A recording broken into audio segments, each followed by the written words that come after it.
Okay, here we are today. My 2023 Santa Cruz SEL Premium.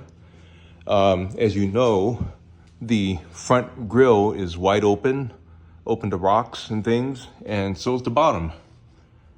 And I bought these two pieces from Volt Stuff out of New York. Thanks, Steve, for sending these to me. Really well constructed, the exact fit I need.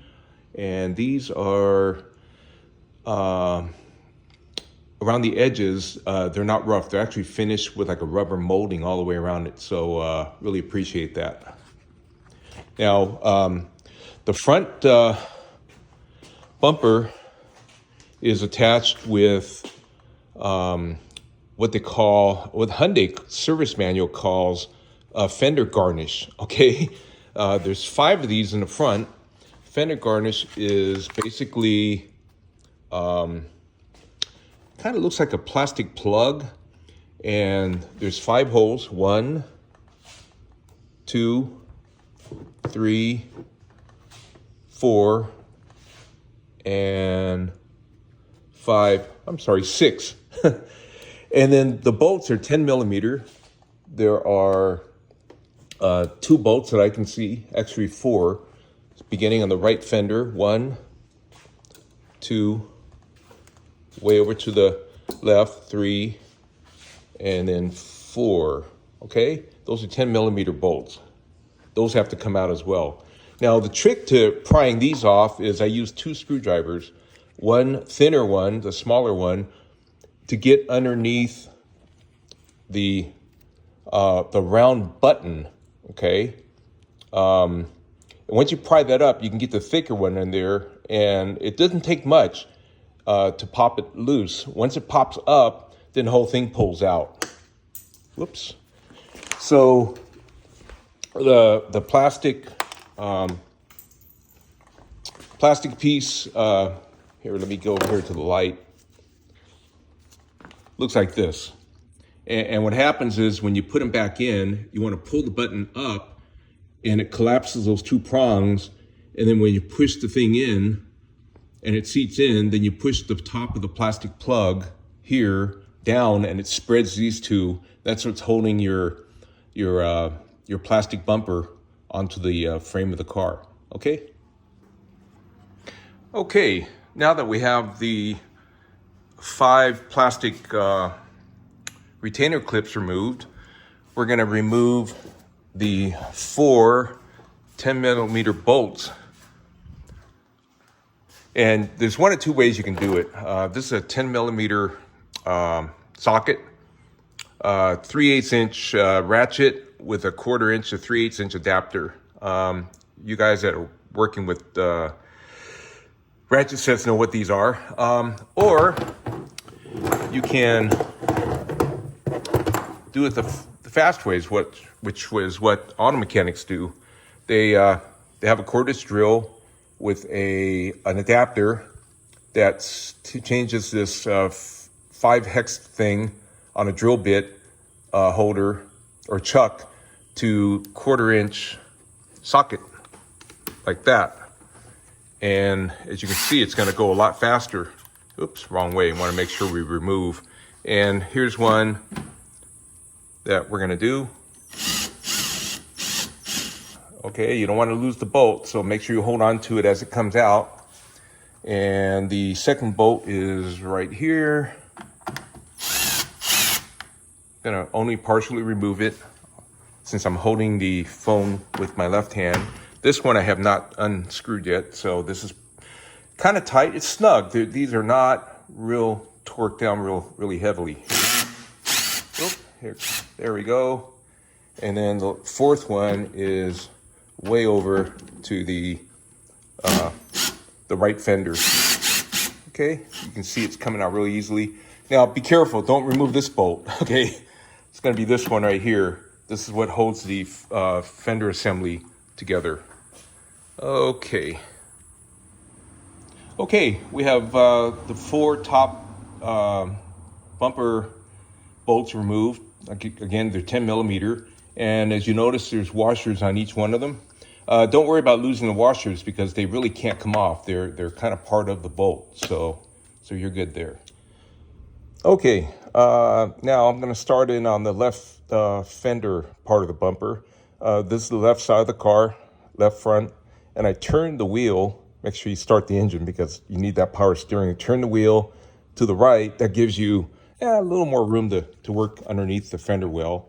And these plastic plugs, again, need to be removed. There's 1, 2, 3, and 4. It's a little hard to see. It's kind of hidden back there. You might have to pull this back a little bit.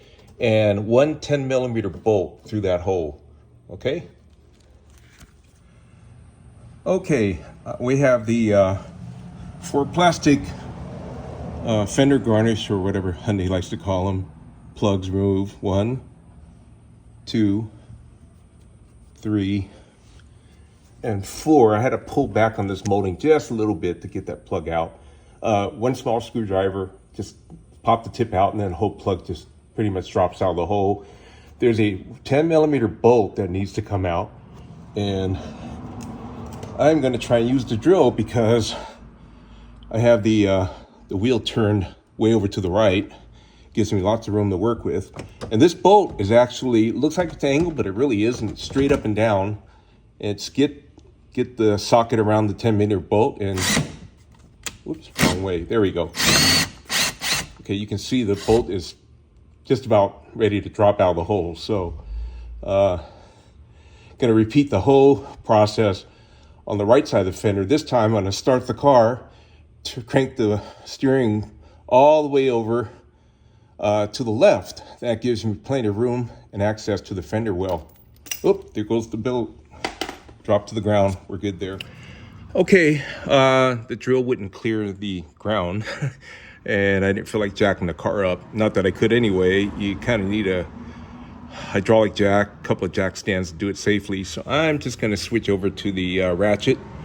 Again, 10 millimeter socket, and just going to do the old-fashioned way. And once you loosen it, you should be able to just get in there with your fingers. Yeah, maybe not quite. Okay, maybe I just have to back the whole thing up. Yeah, it's pretty loose. Let's try that again. There we go. Okay, the bolt is out. Almost. Boy, it's a long bolt. Yeah, just keep going until the bolt comes out. And you're going to repeat this for the other 3.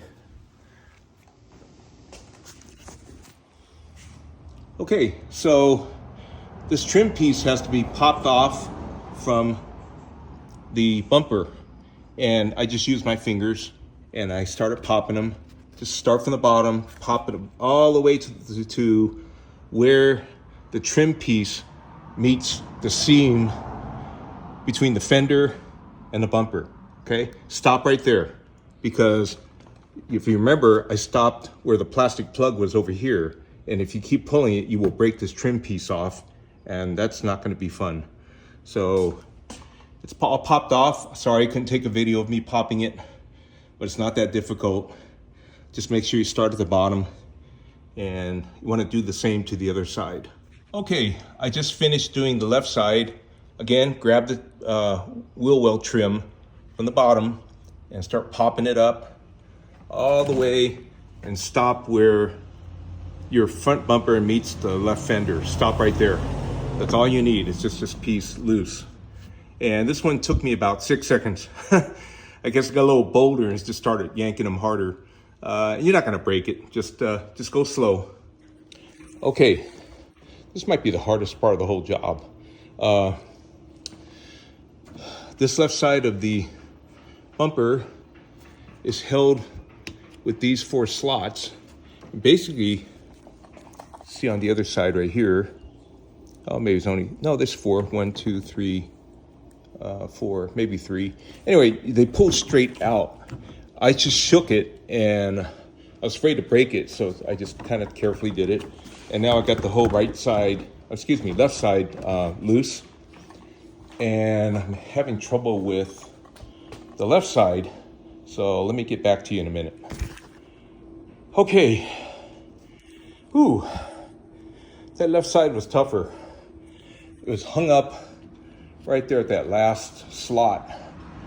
No bolts or anything holding it, no push pins, nothing. Just it was kind of stuck. I just shook it, and it looks like it's loose. I think I'm gonna get some help. Maybe my wife Melanie can come out and help me lift the bumper off. I don't think it's that heavy, but you can see it's all ready to be lifted off. Okay, one more thing before we lift this bumper off. On the right side, you'll see your running lights. You want to make sure you disconnect it and you wiggle it, and then it just pulls straight out. Same thing on the left side. Wiggle it. Well, it's already off. I did it earlier. Make sure you pull that off because you're not going to want that wiring harness to be ripped off when you remove this front bumper. Okay, here we are back again. My wife Melanie is filming, so you can see how I removed the bumper. Like I said, the hardest part was on the left and right sides, near the fender well. I really had to shake it quite a bit. Finally popped loose, and I think this whole thing's about ready to come off.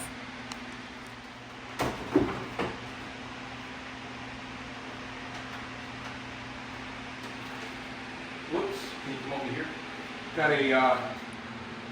Got a sensor wire that needs to be unplugged. Whoa, didn't know that existed. Okay, well, at least I caught it. So we're gonna hold this side up. And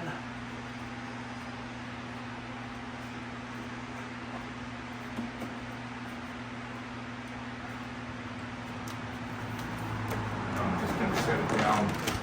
I don't think it's going anywhere. Yeah, it's long enough.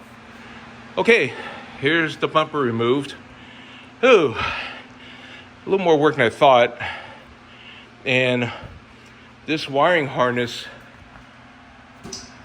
right here, that connector, probably should come off because I'm going to be working on putting the screens in on from the inside, and see how fine those wires are? You don't want to rip that out. So I will disconnect that connector, and as soon as I figure out how to do that, I will do another YouTube. Okay, we have the bumper off, but you have turn signal side markers harness that needs to be unplugged. I just unplugged it. It was a pain in the you know what.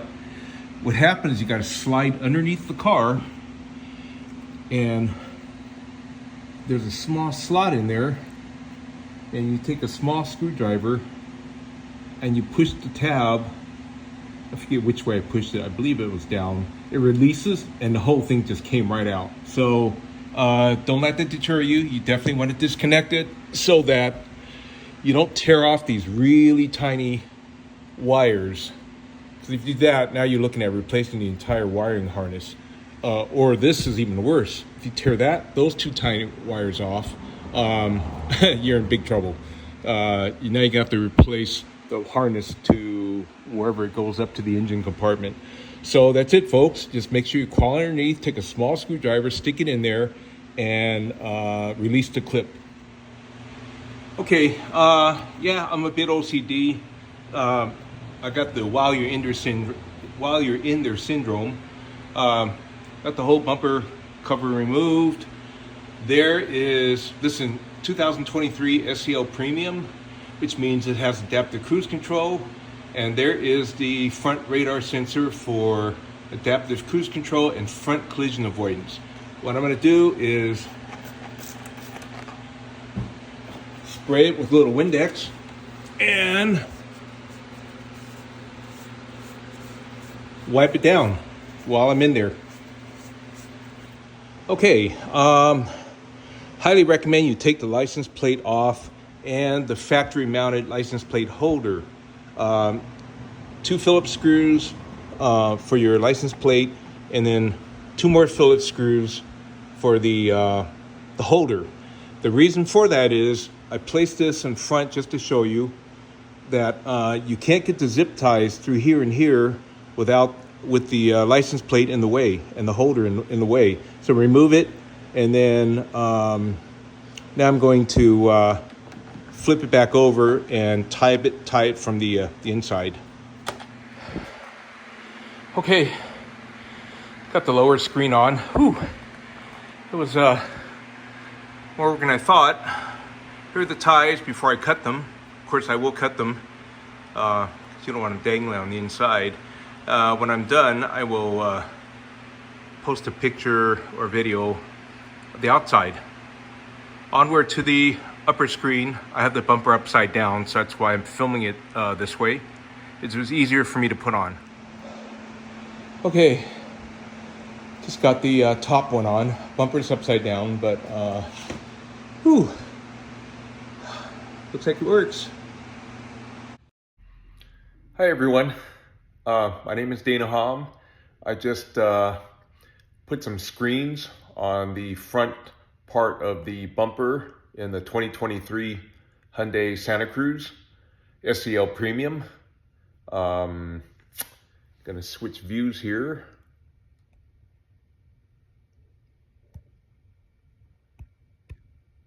Hi everyone, Dana here, 2023 Hyundai Santa Cruz SEL Premium.